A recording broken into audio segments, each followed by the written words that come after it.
हम सीपी गुरु सिंधु हो,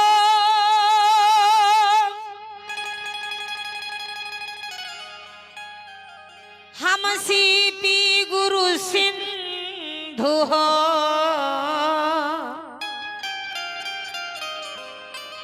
तोरे ओद्र में बा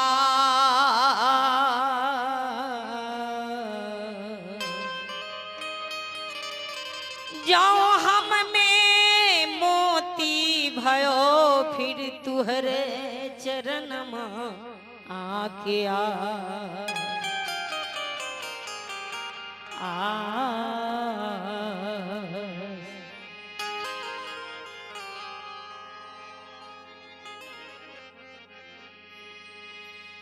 जल बीच मरत पियासा रे धोबिया।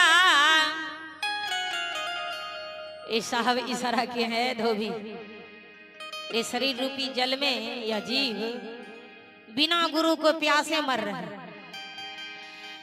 जल बीते मरत पियासा रे धोबिया रे, अरे जल बीच मरत पियासा धोबिया, जल बीच मरत पियासा धोबिया, जल बीच मरत पिया।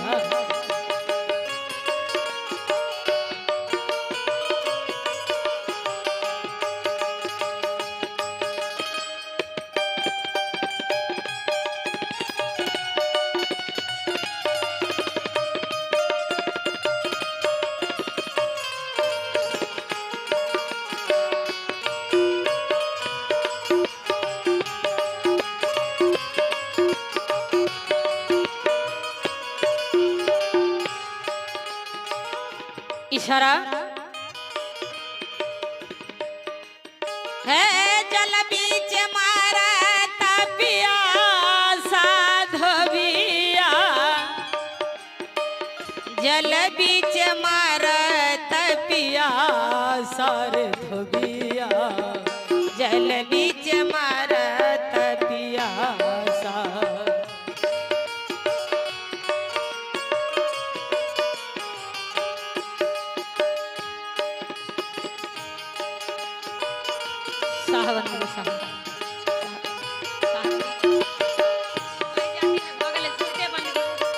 सरकार आबै छथिन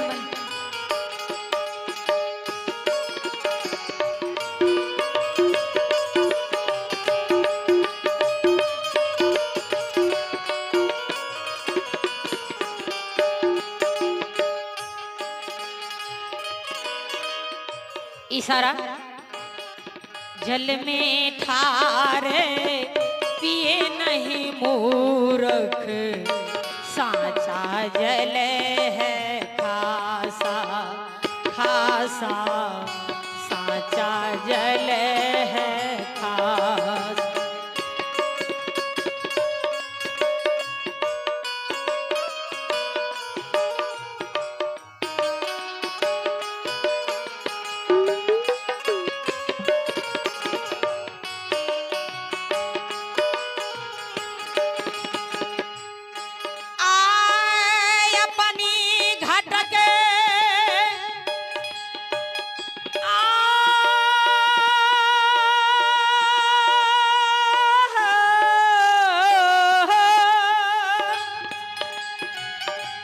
अपनी घट के मरमोन जाने,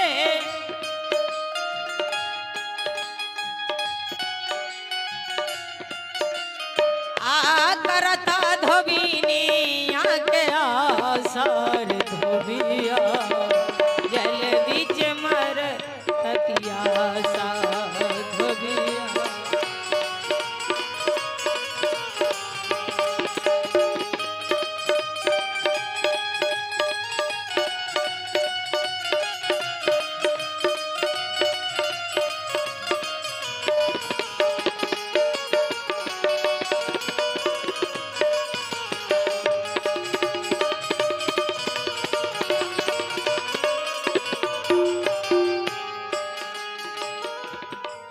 इशारा है भैया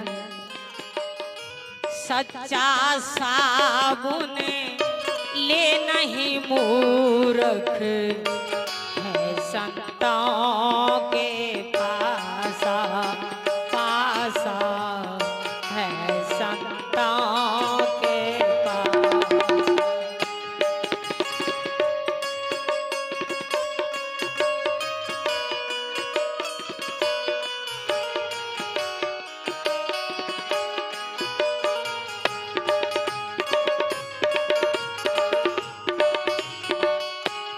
संत होते हैं जाहुरी, संत हंस होते हैं।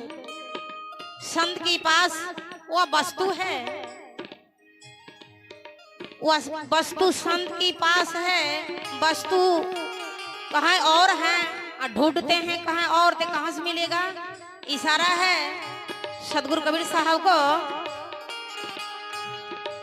सच्चा साबुन ले नहीं मूर्ख है संतों के पासा पासा है संतों की पासा।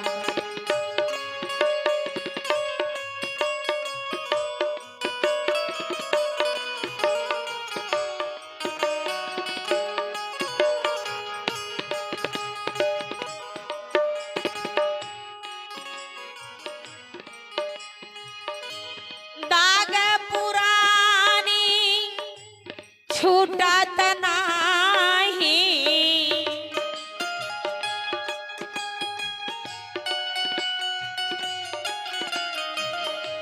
दाग पुरानी भैया छूटत नाही।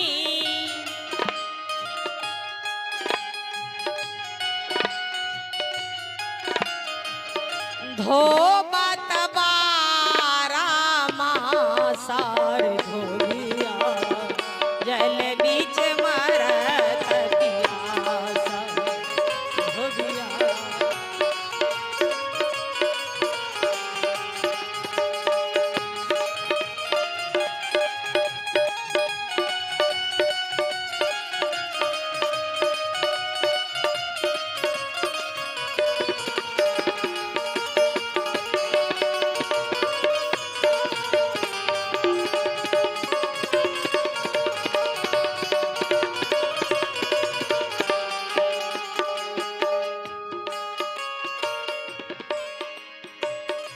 छन में धोबिया रोवे झोवे, छन में होई उदासा उदासा, छन में होई उदासा।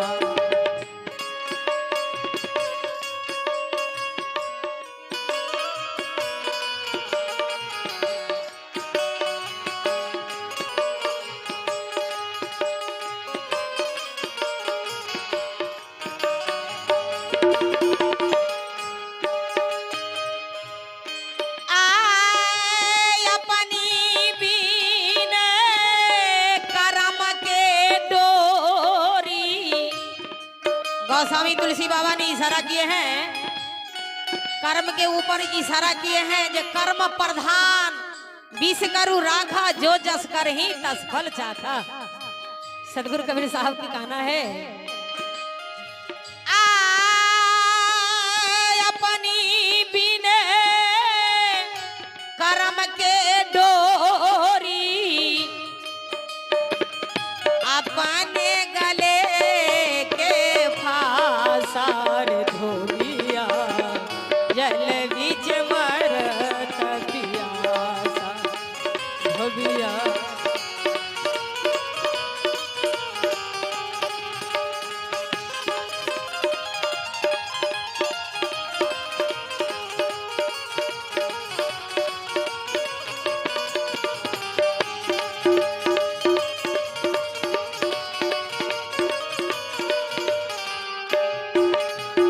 धोबिया जल बीच मरत पियासा।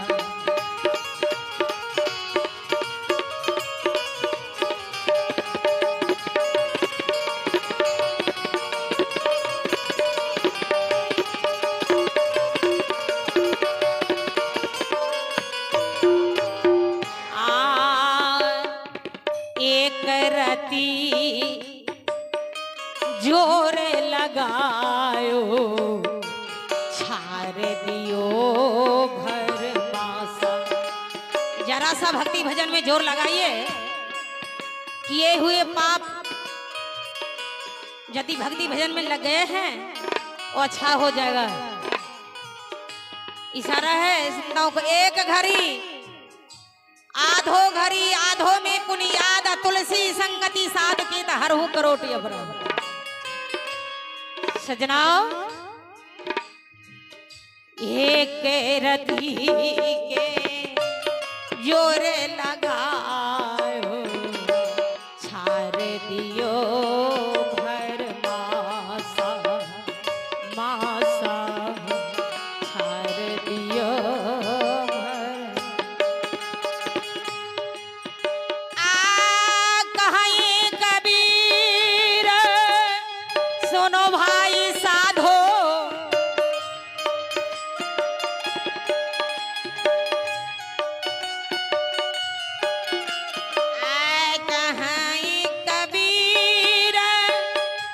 सुनो भाई साधो आया छैत उपासार धोबिया जल बीच मर सार धोबिया।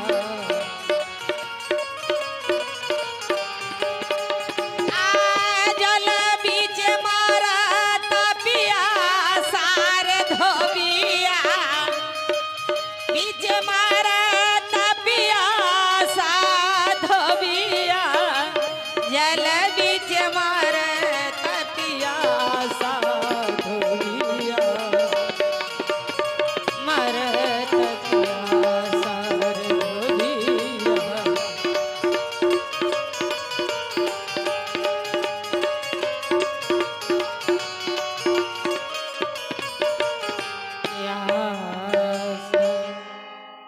प्रेम से बाजू सदगुरुदेव स्वामी की जय।